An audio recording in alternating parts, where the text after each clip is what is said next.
अस्सलाम वालेकुम। पार्लर जाना हर खवातीन को बहुत ज्यादा अच्छा लगता है, खासतौर पे जब शादियों का सीजन होता है तो आपने पार्लर से जाके तैयार होना होता है।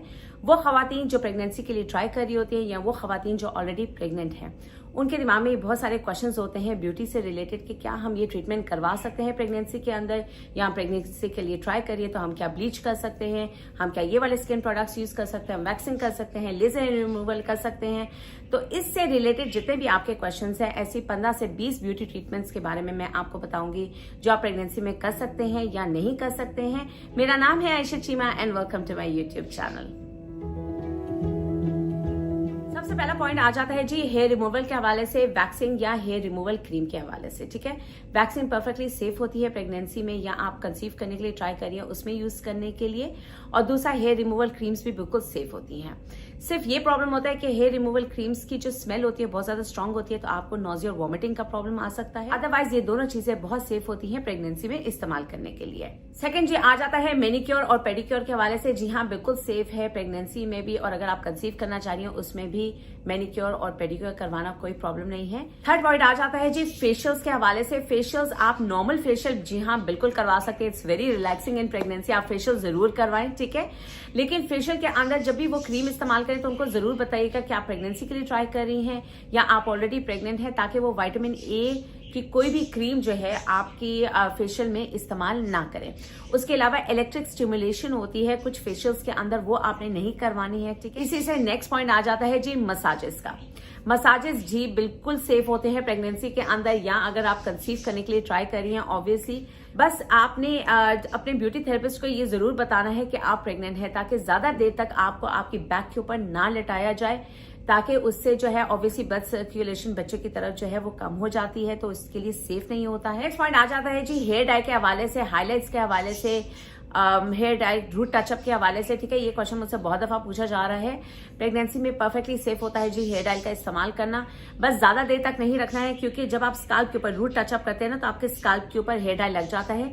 बस उसकी एहतियात करिएगा कि स्काल्प के थ्रू जो है एब्जॉर्प्शन हो जाती है, लेकिन बालों के अंदर आप जो मर्जी करेंगे उसकी एब्जॉर्प्शन नहीं होती है। जब भी आप हेयर डाई करवाने जाएं तो आपने अपनी लिक्विड इंटेक, नॉर्मल बंदे ने भी अपनी लिक्विड इंटेक को ज्यादा इंक्रीज कर देना है, क्योंकि उसके अंदर केमिकल्स होते हैं जो बहुत ज्यादा ड्राइंग होते हैं आपके हेयर फॉलिकल्स के लिए भी। ठीक है, तो आपने अगर हाईलाइट्स करवाने हैं, लो लाइट्स करवाने हैं, हेयर डाई इस्तेमाल करना है जी परफेक्टली नॉर्मल है, परफेक्टली सेफ है प्रेगनेंसी में इस्तेमाल करने के लिए। हाँ, बहुत ज्यादा देर तक आपने हेयर डाई अपने बालों में, खासतौर पर रूट टचअप में नहीं ज्यादा देर छोड़ना है, क्योंकि स्काल्प के थ्रू एब्जॉर्प्शन फिर भी केमिकल्स की हो जाती है। नेक्स्ट पॉइंट आ जाता है जी टीथ व्हाइटनिंग के हवाले से, डेंटिस्ट की विजिट के हवाले से आ जाता है। डेंटल विजिट में इससे मना किया जाता है प्रेगनेंसी में कि अगर आपकी कोई भी केरीज वगैरह रिमूव होने वाली हैं, या आपका जो है वो कोई भी डेंटल इम्प्लांट लगने वाला है, या कोई भी इस तरह की जो एक्सटेंसिव ट्रीटमेंट होती है डेंटल, वो आप ना करवाएं, क्योंकि उसमें एंटीबायोटिक्स दी जाती हैं और एंटीबायोटिक्स जो होती हैं वो बहुत ज्यादा सेफ नहीं होती है प्रेगनेंसी में इस्तेमाल के लिए। खैर एनीवेज ये डेंटिस्ट का होता है, और डेंटिस्ट को ऑलरेडी पता होता है कि उन्होंने क्या देना है, वो प्रोफेशनल्स होते हैं, उनको पता होता है कि प्रेग्नेंट औरत को उन्होंने क्या देना है।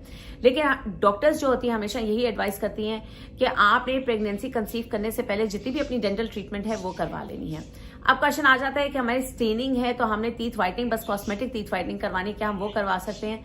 जी हाँ, आप वो करवा सकते हैं। आप बस अपने डेंटिस्ट को बता दीजिएगा कि मैं प्रेग्नेंट हूँ, मेरा फर्स्ट ट्राइमेस्टर है, मेरा सेकंड ट्राइमेस्टर है, तो मैं उसमें टीथ व्हाइटनिंग करवा लूँ, फिर वो आपको उसी से जो है ना एडवाइस कर देंगे। लेकिन otherwise teeth whitening is safe, लेकिन कोई भी एक्सटेंसिव डेंटल प्रोसीजर आपने जो है प्रेगनेंसी के दौरान नहीं करवाना है, प्रेगनेंसी से पहले करवा के रखें। नेक्स्ट पॉइंट आ जाता है जी हॉट बाथ्स के हवाले से और सोनास के हवाले से, ठीक है, या स्टीम रूम के हवाले से। बहुत सारी खवातीन जो है वो जिम कंटिन्यू करती हैं अपनी प्रेगनेंसी के अंदर, उसके बाद वो स्टीम रूम चली जाती हैं। प्लीज इस तरह ना करें, क्योंकि स्टीम रूम क्या करता है कि आपकी बॉडी के अंदर जितना वाटर होता है उसको एब्जॉर्ब कर लेता है, तो इट इज नॉट सेफ, आपके लिए भी सेफ नहीं है, आपके होने वाले बेबी के लिए भी सेफ नहीं है।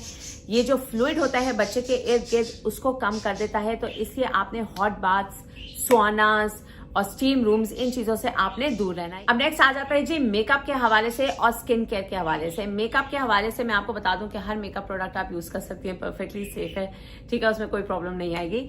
स्किन केयर के हवाले से, जी हाँ, स्किन केयर बहुत ज्यादा इंपॉर्टेंट है।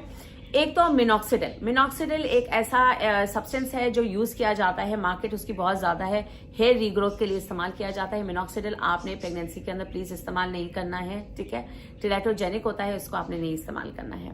दूसरा हाइड्रोक्विनोन भी पिगमेंटेशन के लिए जो है बहुत ज्यादा इस्तेमाल किया जाता है। पाकिस्तान में भी हाइड्रोक्विनोन आराम से मिल जाता है। हाइपर पिगमेंटेशन के लिए आपने नहीं इस्तेमाल करना है। जी हाँ, प्रेगनेंसी में स्किन खराब हो जाती है, कुछ खवातीन की छाइयां पड़ना शुरू हो जाती है, पिगमेंटेशन आ जाती है, हार्मोनल चेंजेस हैं, प्रेगनेंसी खत्म होगी तो बेहतर हो जाएंगे। प्रेगनेंसी के बाद आप हाइड्रोक्विनोन का इस्तेमाल कर सकते हैं, प्लीज प्रेगनेंसी के दौरान आपने नहीं इस्तेमाल करना है, ठीक है। थर्ड प्रोडक्ट आ जाता है जी विटामिन ए के डेरिवेटिव्स, ठीक है।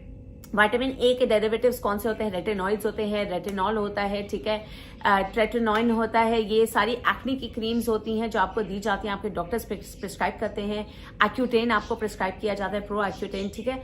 इन चीजों का आपने इस्तेमाल नहीं करना है क्योंकि इसकी वजह से आपके बेबी के अंदर बर्थ डिफेक्ट्स आ सकते हैं। तो इन चीजों का स्किन के ऊपर भी आपने इस्तेमाल नहीं करना है, ना आपने ये गोलियां खानी है, ना आपने स्किन के ऊपर इस तरह की क्रीमों का इस्तेमाल करना है क्योंकि ये स्किन के थ्रू एब्जॉर्ब हो जाती हैं, आपकी ब्लड स्ट्रीम के अंदर चली जाती हैं और आपके बच्चे के ऊपर नेगेटिव इफेक्ट करती हैं। तो इन चीजों का आपने इस्तेमाल नहीं करना है। बाकी कोई भी स्किन केयर रूटीन आप इस्तेमाल कर सकते हैं, कोई भी विटामिन सी सीरम्स आप इस्तेमाल कर सकते हैं, कोई भी आप डे क्रीम इस्तेमाल कर सकते हैं, नाइट क्रीम इस्तेमाल कर सकते हैं। लेकिन आपने बस इस बात का ख्याल रखना है कि पीछे इंग्रेडिएंट्स आप पढ़ लें, उसके अंदर विटामिन ए के कोई डेरिवेटिव नहीं होना चाहिए। नेक्स्ट पॉइंट आ जाता है सनस्क्रीन के हवाले से। जी हाँ, सनस्क्रीन आप सेफली इस्तेमाल कर सकते हैं प्रेगनेंसी के अंदर, बल्कि जरूर आपको इस्तेमाल करनी चाहिए, ठीक है। उसके अलावा जी आ जाता है बोटॉक्स के हवाले से। बोटॉक्स इंजेक्टेबल्स होते हैं जो आपकी स्किन के अंदर लगाए जाते हैं, खासतौर पर रिंकल्स को प्रिवेंट करने के लिए। बोटॉक्स का के ऊपर बहुत ज्यादा स्टडी मौजूद नहीं है। ज्यादातर वही चीजें पता लगती हैं जो प्रेग्नेंट खवातीन बोटॉक्स करवा लेती हैं जब वो प्रेग्नेंट होती हैं, उनसे आपको इन्फॉर्मेशन जो है रिसर्चर्स को मिल जाती है, लेकिन इसके ऊपर प्रॉपर स्टडी नहीं हुई है। बोटॉक्स वैसे बज़ाहिर सेफ है प्रेगनेंसी के अंदर यूज करने के लिए, इसका कोई भी सॉलिड एविडेंस मौजूद नहीं है कि इसकी वजह से मिसकैरेज होता है। इसी से नेक्स्ट पॉइंट आ जाता है जी लेजर हेयर रिमूवल के हवाले से।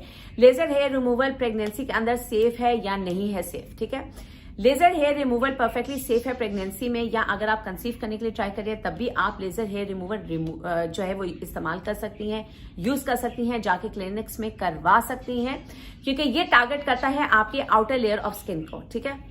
ये अंदर जो है इसका लेजर नहीं जाते, इसकी शुआएं अंदर नहीं जाती हैं, आपकी स्किन के अंदर जो है पेनिट्रेट नहीं करती हैं, ठीक है। चूंकि बहुत ज्यादा स्टडी इसके ऊपर नहीं है मौजूद, तो डॉक्टर्स यूजुअली यही कहते हैं कि प्रेग्नेंट खवातीन अपने पेट वाले एरिया में, बिकनी वाले एरिया में, इस तरह के एरियाज में जो है लेजर हेयर रिमूवल ना इस्तेमाल करें। दूसरा ये कि लेजर हेयर रिमूवल टेक्नीशियंस जो होते हैं वो भी आपको यही सजेस्ट करेंगे कि प्रेगनेंसी खत्म होने के बाद 3 महीने बाद आप आके ट्रीटमेंट करवाएं। इसका रीजन ये नहीं होता कि ये आपके लिए हार्मफुल है, इसका रीजन ये होता है कि प्रेगनेंसी में आपकी हार्मोनल चेंजेस आती है, तो आपके हार्मोन्स चेंज होना शुरू हो जाते हैं, जिसकी वजह से आपको पिगमेंटेशन के प्रॉब्लम बहुत ज्यादा आना शुरू हो जाते हैं, आपकी हेयर ग्रोथ जो है वो बहुत ज्यादा इंक्रीज हो जाती है। तो लेजर हेयर रिमूवल इतना ज्यादा इफेक्टिव नहीं रहेगा अगर आप प्रेगनेंसी के दौरान करवाएंगे, ठीक है। नेक्स्ट पॉइंट, अब बहुत इंपॉर्टेंट पॉइंट आ जाता है जो बहुत क्वेश्चन किया जाता है कि हम ब्लीच कर सकते हैं। नेचुरल ब्लीच अगर आप इस्तेमाल करिए कोई प्रॉब्लम नहीं है, ऑर्गेनिक ब्लीच इस्तेमाल करिए कोई प्रॉब्लम नहीं है। ब्लीच इस्तेमाल करते हैं बस इस चीज का ख्याल रखें कि ब्लीच के पीछे इंग्रेडिएंट्स आप जरूर देख लीजिएगा, ठीक है।